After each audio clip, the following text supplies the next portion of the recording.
জয় শ্রীকৃষ্ণ, রাধে রাধে, জয় মা লক্ষ্মী। নমস্কার বন্ধুরা, নতুন আরেকটি পর্বে আপনাদের সকলকে স্বাগত জানাই। বৈশাখ মাসের এই পবিত্র সময়ে আপনাদের সকলকে শুক্লপক্ষের মোহিনী একাদশীর আন্তরিক শুভেচ্ছা। কিন্তু আপনি কি জানেন, এই একাদশী শুধু একটি ব্রত নয়, পাপ থেকে মুক্তি এবং জীবনের পরিবর্তনের ঘটানো সুবর্ণ সুযোগ। এই ব্রতটি ভগবান বিষ্ণু বা শ্রীকৃষ্ণের আরাধনায় উৎসর্গ করা হয়। প্রচলিত আছে এই দিন ভগবান বিষ্ণু সমুদ্র মন্থনের পর অমৃত বিতরণের জন্য মোহিনী রূপ ধারণ করেছে। আজ আমরা জানবো মোহিনী একাদশীর ব্রত কবে পালন করা হবে এবং জানবো এর সঠিক বিধি নিয়ম। মোহিনী একাদশীর আধ্যাত্মিক উপকারিতা। 26 নাকি 27 এপ্রিল কবে পালিত হবে মোহিনী একাদশী? আরেকটি গুরুত্বপূর্ণ বিষয় যেটি অনেক মা বোনদের জানার থাকে, সেটি হলো মাসিকের সময় একাদশী ব্রত পালন করা যাবে কিনা, পালনের সময় কখন এবং কিভাবে পালন করবেন, এই সব কিছুই জানবো। তবে তার আগে শ্রী লক্ষ্মী ও বিষ্ণুদেবের কৃপা পেতে কমেন্ট বক্সে লিখুন ওম নমো ভগবতে বাসুদেবায় নমঃ। বৈশাখ মাসের শুক্লপক্ষে মোহিনী একাদশীতে ভগবান বিষ্ণু ও শ্রীকৃষ্ণের পুজো করা হয়, যা পাপ মোচন ও মোক্ষ লাভের জন্য অত্যন্ত পবিত্র একটি ব্রত। মোহিনী একাদশী ব্রত পালনের সঠিক বিধি। প্রস্তুতি ও স্নান। একাদশীর দিন ভোরবেলা উঠে স্নান করে পরিষ্কার বস্ত্র অর্থাৎ হালকা হলুদ রঙের বস্ত্র পরিধান করতে হবে। পুজোর প্রস্তুতি। 1. বাড়ির মন্দির পরিষ্কার করে ভগবান বিষ্ণুর মূর্তিতে গঙ্গার জল বা জল অর্পণ করুন। 2. বিষ্ণুকে হলুদ ফুল, ফল, তুলসী পাতা, ধূপ ও দীপ দিয়ে পুজো করুন। 3. ওম নমো ভগবতে বাসুদেবায় এই মন্ত্রটি জপ করুন। 4. অবশ্যই মোহিনী একাদশী ব্রত পাঠ করুন বা শ্রবণ করুন। উপবাসের নিয়ম। এই দিন অন্ন অর্থাৎ চাল, গম, ডাল খাওয়া সম্পূর্ণ নিষিদ্ধ। 2. নির্জলা উপবাস করা সবচেয়ে ভালো, তবে সামর্থ্য না হলে ফল, দুধ, সাবুদানা বা জল খেয়ে ফলাহার ব্রত করা যায়। 3. পরনিন্দা, ক্রোধ, মিথ্যা কথা বলা থেকে বিরত থাকতে হয়। কারণ একাদশীর পরের দিন অর্থাৎ দ্বাদশী তিথিতে নির্দিষ্ট সময় পুজো করে কোনো ব্রাহ্মণ বা অভাবীকে দান করা অত্যন্ত শুভ।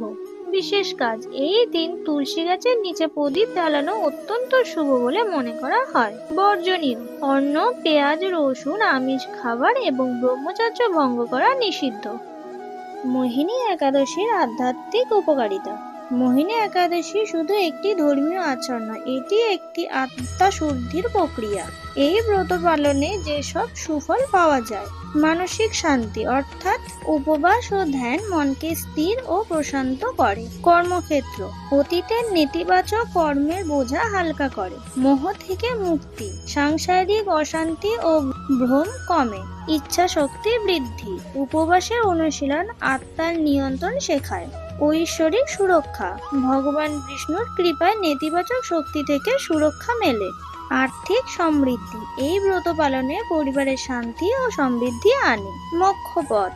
জন্ম মৃত্যুর চক্র থেকে মুক্তির পথ সুগম হয়। মাসিক সময় একাদশীর ব্রত পালন। মাসিক চলাকালীন শারীরিক অসুস্থতা না থাকলে একাদশীর ব্রত পালন করা যাবে, তবে কঠোর নিয়ম না মেনে ফলাহার ও জলপান করে ব্রত রাখা শ্রেয়। এই সময় শারীরিক দুর্বলতা থাকতে পারে বলে নির্জল উপবাস এড়িয়ে চলাই ভালো।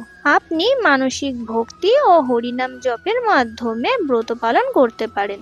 মাসিক চলাকালীন একাদশী ব্রত পালনের নিয়ম। 1. উপবাস। অন্ন বা রবি শস্য অর্থাৎ ধান, গম, ডাল, সর্ষের তেল বর্জন করে ফল, দুধ বা জল গ্রহণ করে উপবাস করুন। 2. পুজোর বিধি। এই সময় ঠাকুর স্পর্শ করা বা পুজো করা থেকে বিরত থাকুন, তবে মানসিকভাবে নারায়ণ বা শ্রীকৃষ্ণের পূজা, হরিনাম জপ এবং শ্রী ভগবত গীতা বা অন্যান্য ধর্মগ্রন্থ পাঠ করতে পারেন। 3. ভক্তি।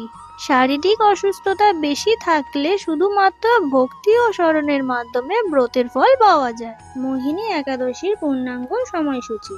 একাদশী তিথি শুরু হবে 12 বৈশাখ 26 এপ্রিল রবিবার রাত্রি 8:44।